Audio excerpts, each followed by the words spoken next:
Olá, para quem está aqui pela primeira vez, eu me chamo Suzana, seja muito bem-vindo. Nós somos o Tropa de Elite Jesus, esse ministério lindo que nasceu no coração do Pai, né? Eu sempre falo isso porque acho que é a nossa frase linda mesmo do Tropa. E aqui nós vivemos a maravilhosa graça e manifestamos o reino de Deus. Nós somos um ministério comprometido com a palavra, e com a verdade, que é Cristo, né? Para quem não conhece ainda, nós temos reuniões 100% online, pela plataforma Zoom, para homens, para mulheres, para crianças, jovens e adolescentes, para famílias. Temos grupos no WhatsApp de estudo, de leitura das escrituras, que é o Techuvá. Temos encontros de ensino, que é toda terça-feira, aqui no Efatá. Temos também lives de maternidade, lives de oração pelo Instagram. Então, são realmente muitas frentes acontecendo ao mesmo tempo, né? Pessoas trabalhando em prol do reino para que você seja edificado e tenha sua vida transformada. Esteja conosco, acesse as nossas redes sociais. Nós vamos ter na descrição do vídeo todas as informações disponíveis. Amém? Então, vamos lá. Deixa eu abrir aqui bem rapidinho. Já está tudo. Vamos lá. Hoje nós vamos continuar o nosso estudo, né, sobre lei e graça, e a gente vai continuar hoje, a partir de hoje, no livro de Gálatas. É um livro pequeno, são só 6 capítulos, né, mas ele é riquíssimo em poder de ensinamento do Espírito Santo. Glória a Deus por isso, né? Então, o livro de Gálatas, ele é uma carta escrita a próprio punho, né, em Gálatas 6 fala isso, escrita a próprio punho pelo apóstolo Paulo aos cristãos das igrejas na Galácia, né?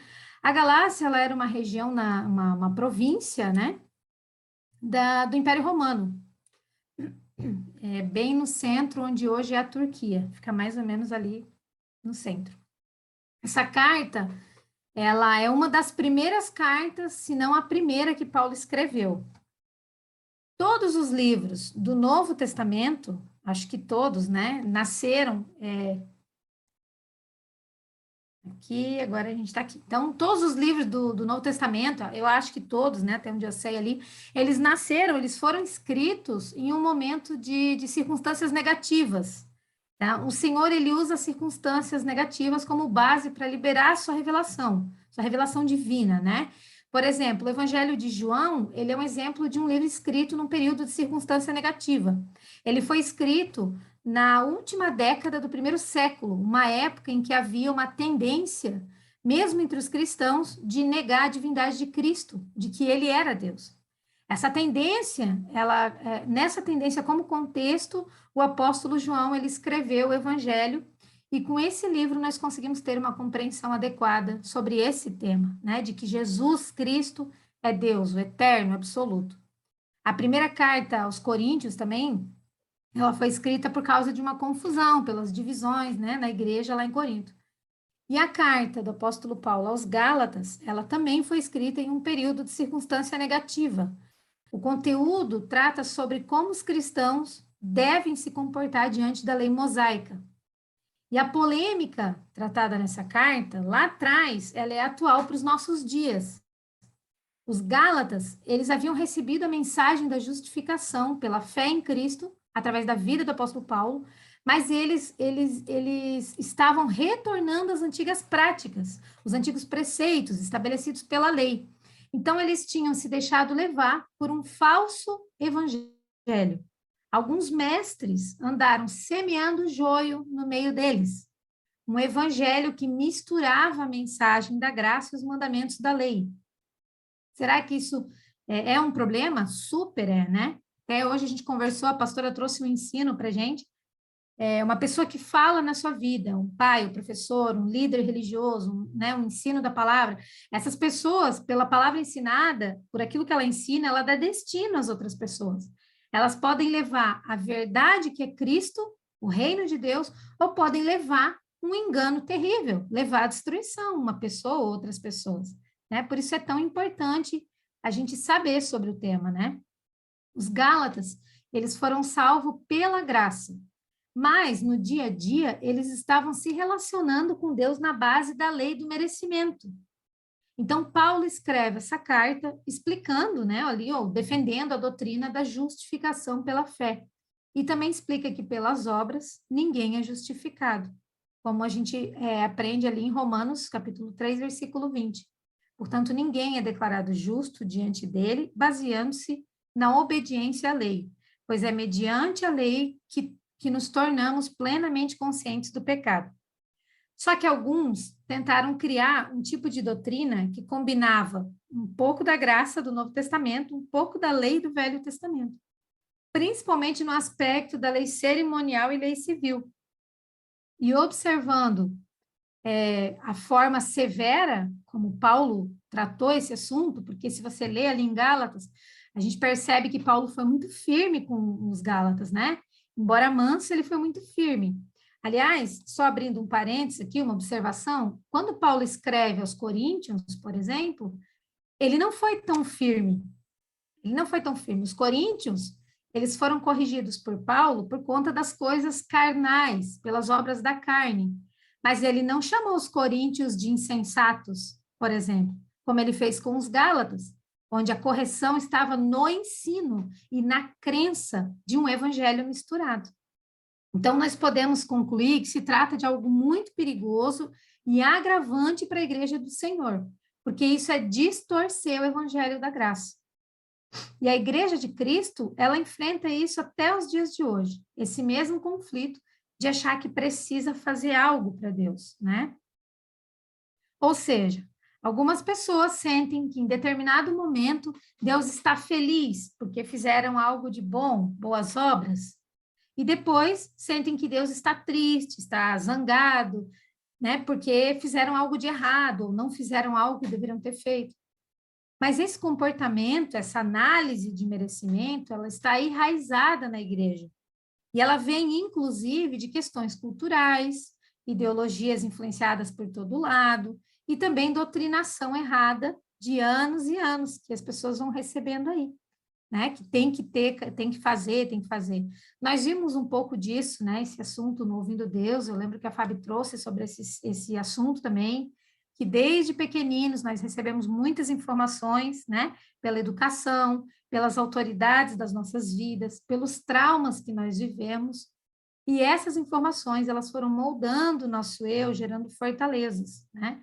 Por isso, a importância que a gente sempre fala de ler as escrituras para ter a mente renovada, para ser liberto dessas coisas que estão cauterizadas em nós, né? Enraizadas em nós de tantos anos. E por quê? Porque o nosso comportamento, as nossas ações, elas são resultado daquilo que nós cremos.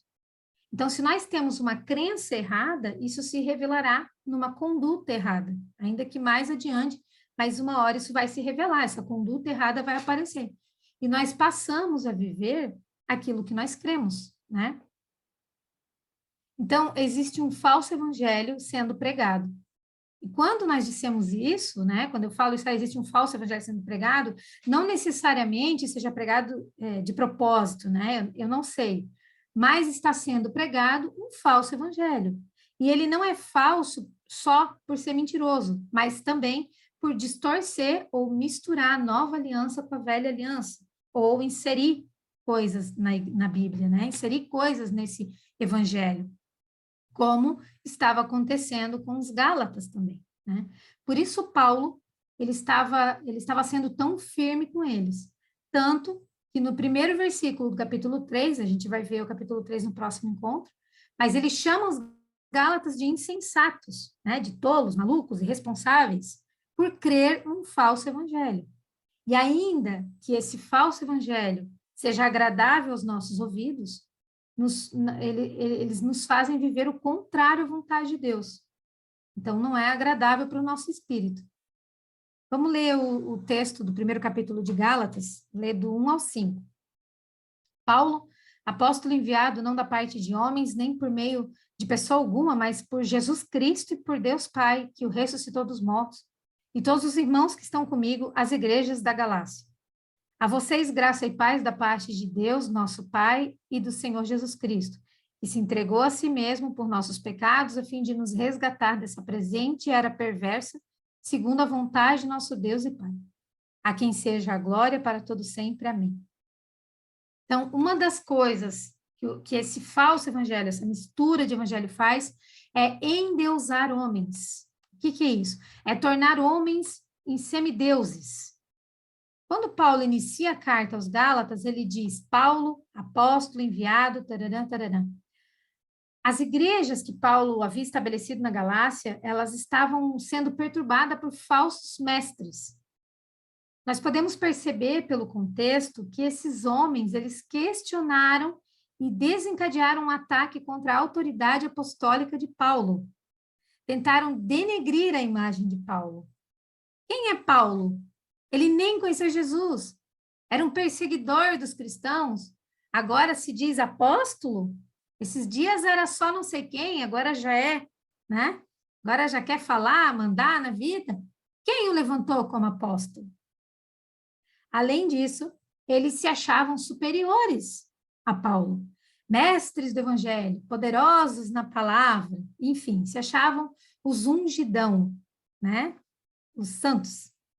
E aqui Paulo, ele traz um ensinamento para a gente. Ele diz, eu sou Paulo, apóstolo enviado não por homens, mas por Cristo Jesus. Antes de apóstolo, eu sou Paulo, um homem comum como vocês, mas escolhido pelo próprio Deus, pelo próprio Cristo. Além disso, o evangelho pregado pelo apóstolo Paulo não provinha de ensinamento de homens. Ninguém ensinou a ele. E sim da revelação de Deus. Nenhum homem ensinou o que ele pregava. Foi o próprio Cristo, né? O falso evangelho, ele cria homens perfeitos. Homens acima dos outros, que nunca pecam, ungidões, que Deus ama mais, que tem mais unção. Veja bem, todo homem de Deus deve ser honrado e respeitado, em especial aqueles na qual foi confiada a responsabilidade de cuidar de ovelhas, de alimentá-las, de apacentá-las, né? São, inclusive, referências para as nossas vidas. Mas o que eles realizam no falso evangelho, esses homens de Deus, eles realizam em nome de Cristo. E é em Jesus Cristo que está todo o poder para operar milagres e maravilhas. E todo aquele que fala em nome de Jesus Cristo tem esse mesmo poder, que se chama Espírito Santo de Deus. Deus não escolhe a oração pela pessoa. Ah, eu vou pedir para ela orar porque a oração dela tem mais poder que a minha. Daí o que acontece? Gera uma expectativa em pessoas, torna essas pessoas semideuses e começa o problema. Vou lá na igreja tal porque o profeta X vai estar lá e ele é homem de Deus. Vou lá em tal lugar porque a pessoa X vai estar lá. E, essa pessoa tem uma unção tremenda. Aí, quando se decepcionam, o castelo de areia se desmorona. Porque colocam expectativa em pessoas e não em Deus. E daí ninguém que foi aplaudido por você vai lá juntar os teus cacos quebrados depois. Ninguém desce dos palcos de show, ninguém desses vai descer para te ajudar a construir a sua casa na rocha. Paulo, ele era perseguido por causa do evangelho. Hoje, o que acontece? Shows e aplausos por causa do evangelho. Esse movimento está gerando ambição nas pessoas por títulos. Esse movimento não gera compaixão por pessoas. E se você busca um homem de Deus perfeito, eu sinto decepcioná-lo. Mas o evangelho de Cristo revela que ele não existe. Mas existe Jesus Cristo, o único perfeito e que nunca vai te decepcionar. Amém? Então, vamos seguindo aqui. Outra coisa que essa mistura do ensino faz é tentar agradar pessoas e a si próprio. O Evangelho de Cristo nos ensina a renúncia, servir e amar ao próximo, fazer a vontade de Cristo e não a nossa própria vontade. Se você abrir agora as redes sociais, o que muitos líderes religiosos estão ensinando lá é que você tem que ser melhor, que deve pensar primeiro em você, se amar antes de amar os outros, que você não pode aceitar isso, não pode aceitar aquilo, que se dói não é de Deus, que isso, que aquilo. Mas isso não é bíblico. O Evangelho nos mostra que Cristo morreu por amor a nós. Fora do Evangelho, nos ensinam a viver tudo contrário aos princípios de Deus. O problema é que esses ensinos de fora estão entrando nas igrejas. E cada vez mais as pessoas estão valorizando a aprovação de homens e cada vez mais as pessoas estão buscando sucesso no mundo e esquecendo que o que importa é o evangelho de Cristo. E com isso, nós percebemos outra diferença que o falso evangelho gera, diferente do evangelho de Cristo. O evangelho de Cristo gera discípulos. Nós já falamos, né, algumas vezes que a igreja ela é formada por 3 grupos de pessoas: multidão, seguidores e discípulos. A multidão, ela vai atrás de benefício, ela vem pedir bênção, ela vem pedir profecia, né? Ai, deu um problema, corre para a igreja.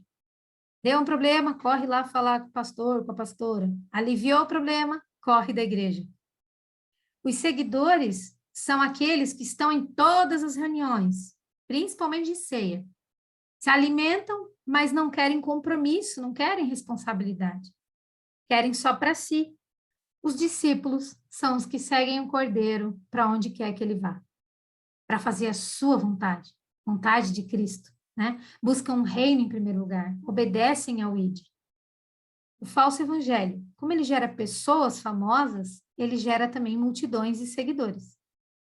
Mas o evangelho de Cristo gera discípulos, porque eles buscam a palavra. Eles têm sede de aprender. E a palavra, que é Cristo, revela toda a verdade. E quando você se depara com a verdade, você não consegue permanecer mais o mesmo. Assim a gente consegue saber quem é discípulo, quem é multidão, quem é seguidor. Tanto que Paulo diz ali em Gálatas 1, do 6 a 9, admiro-me de que vocês estejam abandonando tão rapidamente aquele que os chamou pela graça de Cristo para seguir outro evangelho, que na realidade não é o evangelho. O que ocorre é que algumas pessoas estão perturbando, querendo perverter o evangelho de Cristo. Mas ainda que nós ou um anjo do céu pregue um evangelho diferente daquele que lhes pregamos, que seja amaldiçoado. Como já dissemos, eu agora repito, se alguém lhes anuncia um evangelho diferente daquele que já receberam, que seja amaldiçoado. Então, Paulo menciona sobre um evangelho com conceitos modificados por homens. Ou seja, essa parte do eu não gosto, eu não concordo, eu tiro fora. Essa parte que dói, eu tiro fora do evangelho, eu não falo, eu não prego, eu não ensino. E aí eu insiro aquilo que eu prefiro, aquilo que eu posso me amoldar, me adequar, que me deixa na zona de conforto. Mas não é a palavra de Deus que tem que ser modificada por mim. Sou eu que tenho que ser modificada pela palavra de Deus. O evangelho de Cristo, ele é suficiente. Nada deve ser acrescentado nem retirado. A Bíblia não precisa ser atualizada. Ela já é atual, ela é viva e compatível com todo tipo de pessoa, tribo e nação. É ela que torna todos um. É através dela que livres, escravos, brancos, pretos, homens, mulheres, todos se tornam um pela palavra de Deus. Se tornam um pela graça de Cristo, porque a lei separa. Os crentes da Galácia, eles criam em Jesus para a remissão dos pecados, mas eles continuavam se circuncidando para serem salvos. Para eles, precisavam crer em Cristo e se circuncidar. E qual o problema nisso? Preste atenção.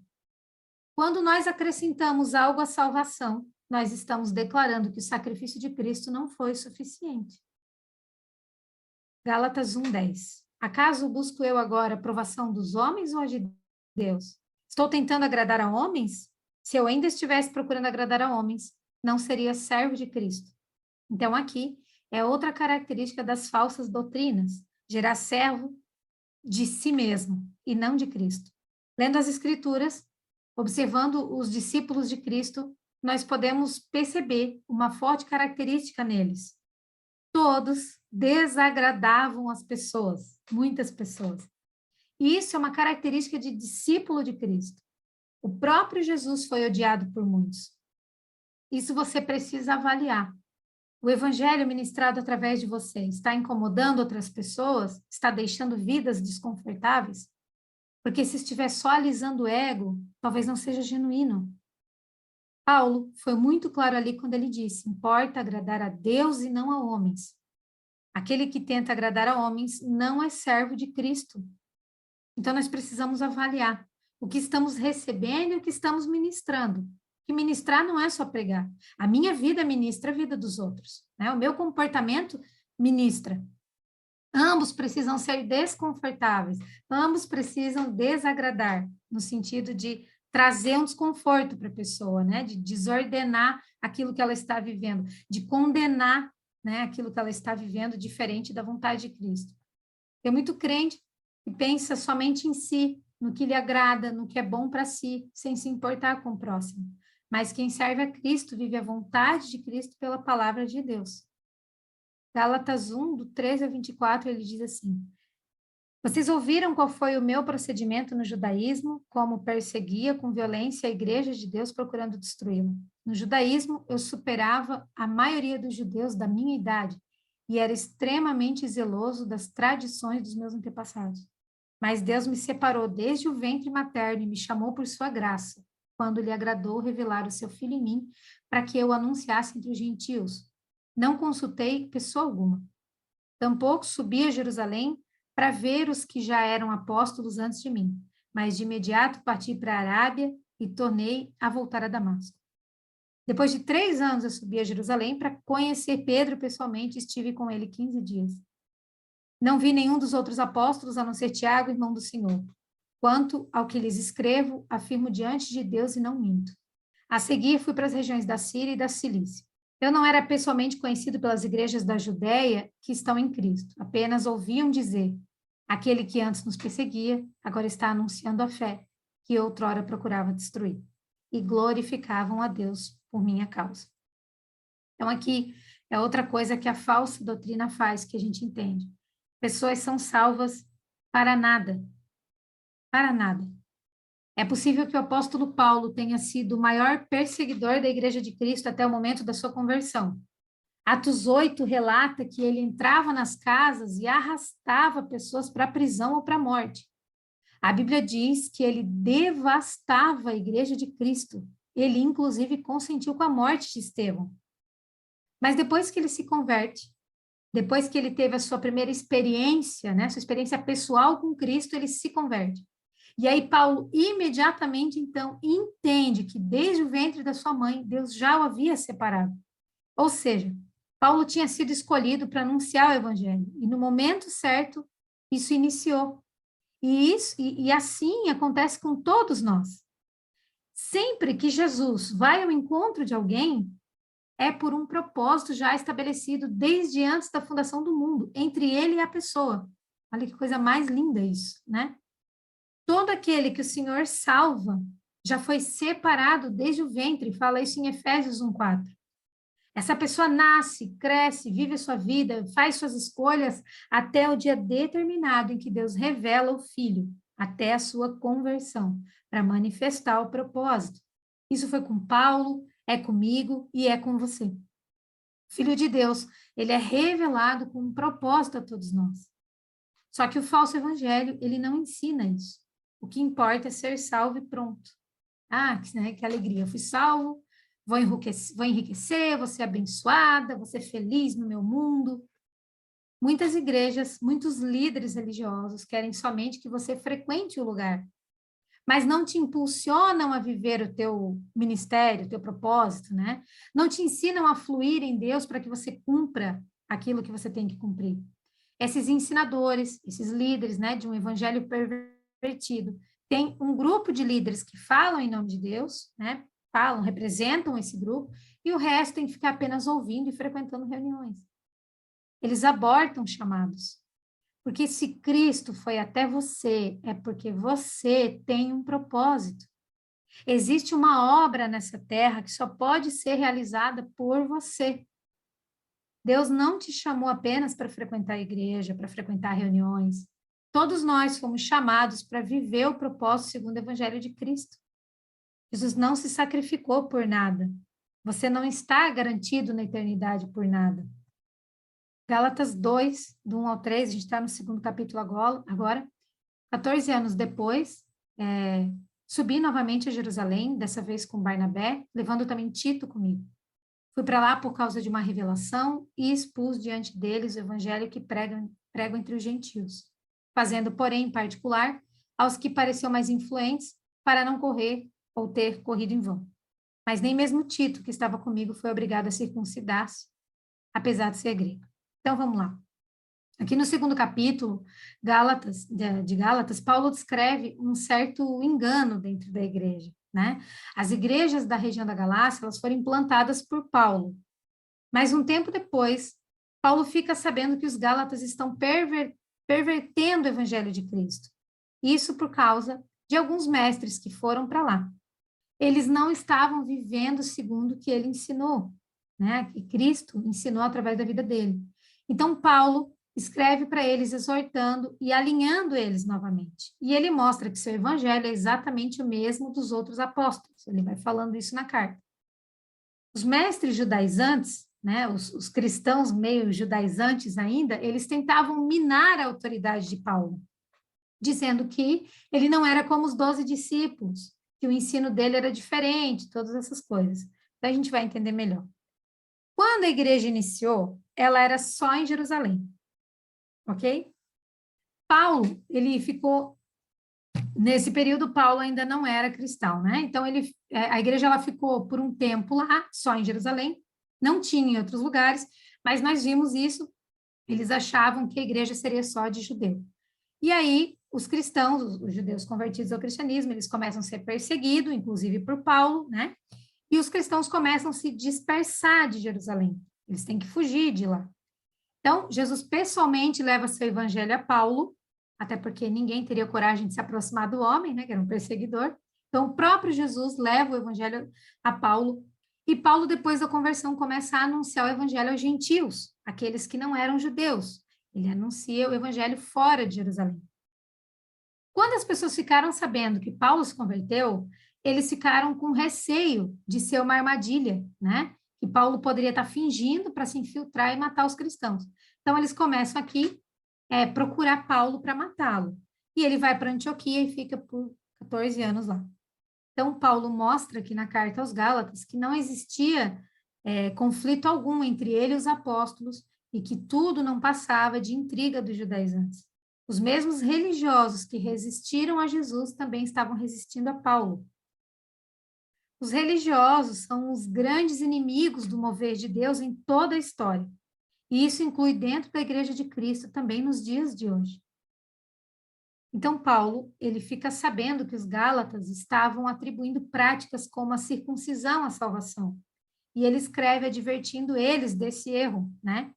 E aí ele conta que 14 anos depois ele foi até Jerusalém, que é o que ele fala ali nos primeiros versículos, e ele fala que expôs aos apóstolos, os líderes da igreja, tudo da forma que ele ensinava aos gentios, como que ele pregava o evangelho, enfim, ele, né, compartilhou ali com os líderes da igreja. E tudo foi aprovado, inclusive Tito, que era grego e que estava com ele na época, não precisou se circuncidar, porque eles entenderam que não era necessário, né? E essa situação que eu estou contando aqui, que ele foi para Jerusalém, ele acontece em Atos 15. É esse período aqui que ele está contando agora aqui. E olha só, Paulo diz que ele foi a Jerusalém por uma revelação. Ou seja, ele não foi para uma celebração ou para estar em comunhão, para passeio. Ele não foi fazer um passeio. Ele não estava de férias. Ele foi porque o Senhor o enviou. Certamente o Senhor o enviou para reforçar, para reafirmar a verdade do Evangelho de Cristo naquela região, né, em Jerusalém. E nesse aspecto, Paulo também é um modelo para nós. Nós devemos aprender pelo exemplo de Paulo a não ir a lugar nenhum e nem agir sem a direção do Espírito Santo, exatamente como o pastor falou aí antes no recado, né? Não fazer nada sem a direção do Espírito Santo. A gente deve sempre se mover conforme a revelação que o Espírito Santo coloca ao nosso espírito. Outro detalhe aqui é que quando Paulo leva Tito junto, ele está estabelecendo um princípio espiritual fundamental para a igreja de Jerusalém. Ele está dizendo, judeus e gentios são aceitos por Cristo Jesus. Judeus e gentios são salvos igualmente pela fé em Cristo Jesus. Todos são um povo só, uma só igreja. Deveria ser, pelo menos, né? Só que sai de dentro da igreja de Jerusalém alguns falsos irmãos para se infiltrar no meio dos Gálatas, para espionar a liberdade que tinham em Cristo Jesus e os reduzir à escravidão. Ou seja, tirar deles a liberdade que Cristo os entregou, colocando eles novamente à escravidão da lei. E perceba, o ensino errado vem do meio dos cristãos, dos religiosos que estão ali dentro infiltrados. Não, porque eu sou tantos anos, porque eu já estudo há tantos anos, porque eu sou dessa igreja há tantos anos, porque eu sou crente há tantos anos, esse aí chegou agora, esse aí é novo na fé, ou esse ali é um líder religioso há pouco tempo, eu estou há mais tempo. Foi isso que aconteceu. E é o próprio cristão que larga a liberdade e volta para esse lugar de escravidão. Nós achamos que o desviado é quem não vai à igreja, quem não vai nas reuniões. Mas Paulo mostra que desviado também é aquele que volta para a lei e que mistura o ensino. O ensino desses cristãos, que eram judaizantes, né, que vieram de Jerusalém para a Galácia, era que para ser salvo, tinha que crer em Jesus, mas também ser circuncidado, e também guardar o sábado, também isso, também aquilo. Também frequentar a igreja, também jejuar, também doar cesta básica, também participar de campanhas, também orar, não sei o quê, né? Esse era o ensino dos religiosos judaizantes. Então, a cronologia que foi, Paulo implantava as igrejas, ia de cidade em cidade, nas viagens missionárias dele, e quando ele não estava numa determinada cidade, os falsos mestres iam lá e pregavam a mensagem pervertida. Mas entenda, não era a circuncisão o problema eram as obras humanas tentando justificar o homem diante de Deus. Nós somos livres em Cristo Jesus. Nós somos livres em Cristo Jesus. E trazer rituais, trazer regulamentos da lei para o cristianismo é se tornar escravo da lei novamente. E a coisa era tão séria que quando Pedro vai se juntar aos gentios em Antioquia, ele come com gentios, né? Gálatas 2, 11 e 12 fala: quando, porém, Pedro veio a Antioquia, enfrentei face a face por sua atitude condenável. Pois antes de chegarem alguns da parte de Tiago, que também era de Jerusalém, né? Ele comia com os gentios. Mas quando, porém, eles chegaram, ele se afastou e se separou dos gentios, temendo os que eram da circuncisão. Então, Pedro comia junto com os gentios, mas quando chegam os outros judeus circuncidados, eles se sentem em mesa separada. E essa atitude dele influencia os outros a fazer o mesmo. Porque Pedro comia com os gentios antes. Comer com gentios era contrário à prática costumeira dos judeus, né? Os judeus, eles guardavam essas observâncias da lei, mas os cristãos não guardavam. Eles não deveriam estar guardando mais, né? E logo Pedro, que esteve com o Senhor Jesus 3 anos e meio, né? Ele sentou junto com Jesus, com outras pessoas, agora ele estava voltando para a prática também. Atos 10 fala sobre aquela abolição também da dieta levítica, do sonho, da visão que ele teve. Lembra que ele teve uma visão de alimentos impuros, que o Senhor ordenava que ele comesse, tipificando ali que ninguém mais era considerado impuro ou né, qualquer outra coisa por não ser judeu. Mas ali Pedro revelou que ainda vivia nesse resquício da lei, aí vivia segundo a lei. Mas Paulo repreende face a face. Faz, como diz ali no texto, né? E os demais judeus também se uniram a ele nessa hipocrisia. Até Barnabé se deixou levar, como fala ali no versículo. Né? Os demais judeus também se uniram a ele nessa hipocrisia, de modo que até Barnabé se deixou levar. Quando vi que não estavam andando de acordo com a verdade do evangelho, declarei a Pedro diante de todos: você é judeu, mas vive como gentil e não como judeu. Portanto, como pode obrigar gentios a viverem como judeus? Uma vez que Pedro e os outros agiram com hipocrisia, Paulo repreendeu. Paulo confrontou quando viu que eles não estavam procedendo corretamente segundo a verdade do evangelho de Cristo. Ou seja, eles queriam que os gentios vivessem como judeu, mas nem judeu vivia como tal. Então, aquele que cobrava não vivia aquilo que estava cobrando.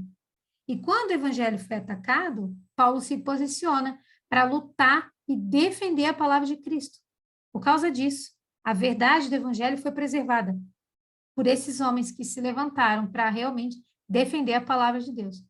Então, como cristãos, salvos, escolhidos por Cristo nessa geração, nós também precisamos ter esse mesmo zelo de Paulo, não permitir que o evangelho seja misturado, retirado ou excluído alguma coisa dele. Se alguém diz que é necessário crer em Cristo e ter que fazer mais alguma coisa, ele está adicionando, está distorcendo o evangelho. Todos os cristãos agora estão livres da obrigação da lei, principalmente da obrigação de se circuncidar, por exemplo, ou de qualquer outra coisa, né? Lembrando aqui que a gente viu no último encontro que nós cumprimos a vontade do Senhor por amor. Nós cumprimos a vontade do Senhor porque somos transformados e não para ser salvo, não por obrigação, né? Por obras, nenhuma carne será justificada, como mostra o versículo 16 do mesmo capítulo. Sabemos que ninguém é justificado pela prática da lei, mas mediante a fé em Jesus Cristo. Assim, nós também cremos em Cristo Jesus para sermos justificados pela fé em Cristo, e não pela prática da lei, porque pela prática da lei ninguém será justificado. Somente o Evangelho tem poder para transformar o homem. Somente a mensagem do Evangelho tem poder para gerar fé em nossos corações. Nem a circuncisão, nem jejuar 7 dias, nem campanha de submonte, nada disso tem poder para justificar o homem. Ou seja, obra nenhuma humana. A justificação, ela ocorre pela fé no Filho de Deus. E essa é uma verdade que ela entra facilmente no nosso intelecto, mas dificilmente penetra no nosso coração, de que as nossas atitudes, as nossas obras, elas não valem nada sem a nossa salvação através de Cristo. Mesmo que alguém venda tudo o que tem e viaje só se dedicando, né, dedicando a vida dela toda a ajudar os pobres e necessitados, se ela não tiver o encontro com Jesus, a sua vida estará destinada ao inferno, porque é Jesus Cristo que nos justifica. Por isso é tão importante a mensagem do arrependimento, do perdão dos pecados. Muitas pessoas vivem debaixo de culpa, de condenação, porque nunca foram ensinados claramente sobre a verdade do Evangelho. Por que vivem sob condenação? Porque vivem um Evangelho misturado entre graça e lei. Creem que são salvos pela graça, mas também acreditam que a sua comunhão com Deus depende de guardarem mandamentos, depende de obras. E como a pessoa não consegue, acaba vivendo uma vida afastada de Deus, uma vida que, obviamente, o inimigo se aproveita para culpar, né, para condenar. As orações, elas só serão atendidas se orar, jejuar, ou fazer isso, ou fazer aquilo, somente assim Deus vai ficar feliz comigo. Orar, jejuar, edifica a sua vida como cristão, não acrescenta na sua salvação. Acrescenta no reino, que é um outro capítulo. As pessoas vivem como se não fossem justificadas pelo sangue. Deus está feliz pelo que Cristo fez na cruz e não pelo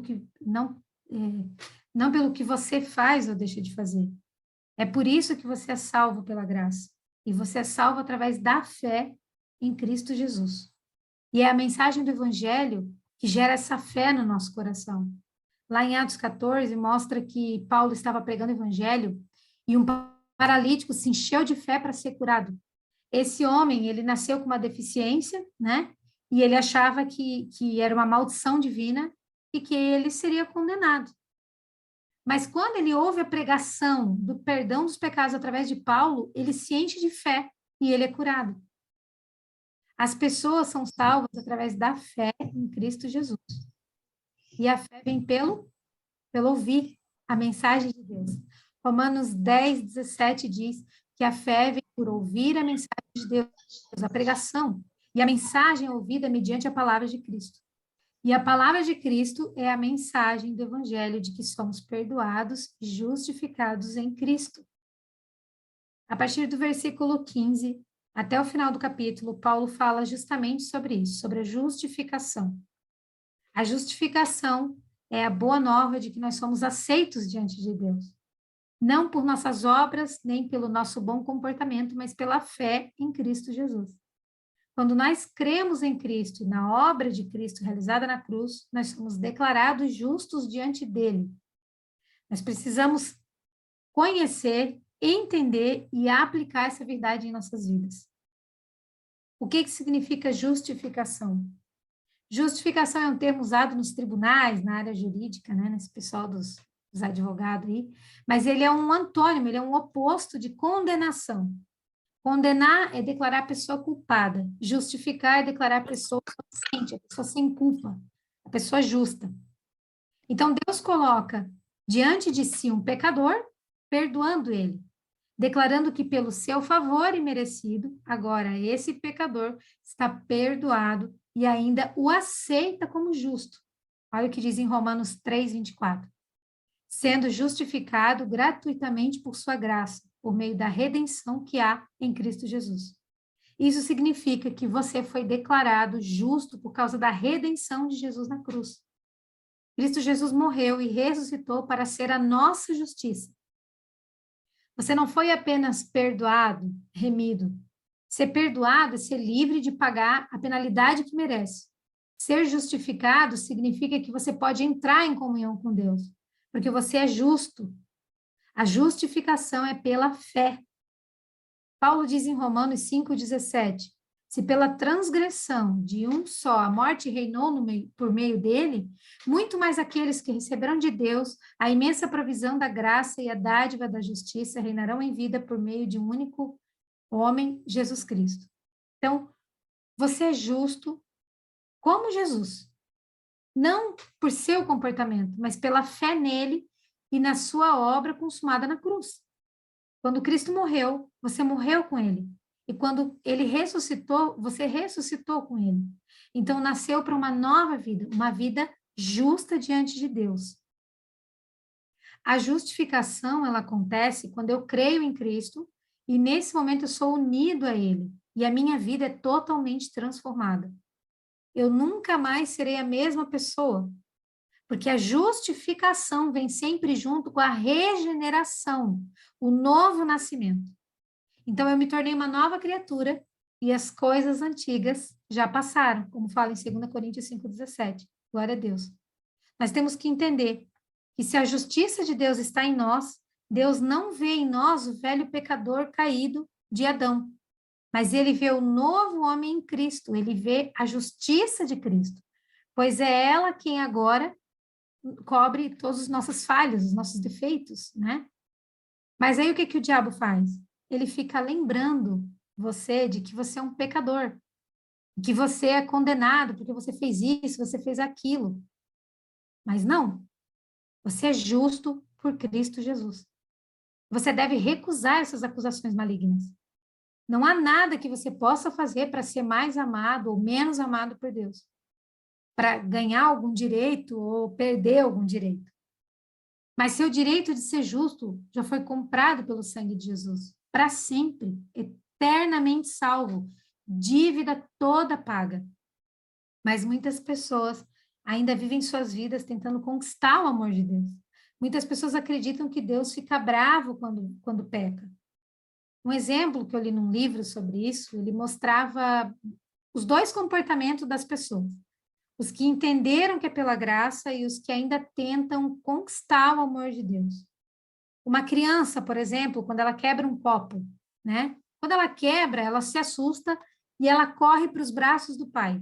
Ela sabe que mesmo que ela tenha quebrado esse copo, que ela tenha cometido esse erro, o pai está ali para protegê-la, para amá-la. O amor dele não mudou por causa daquele copo quebrado.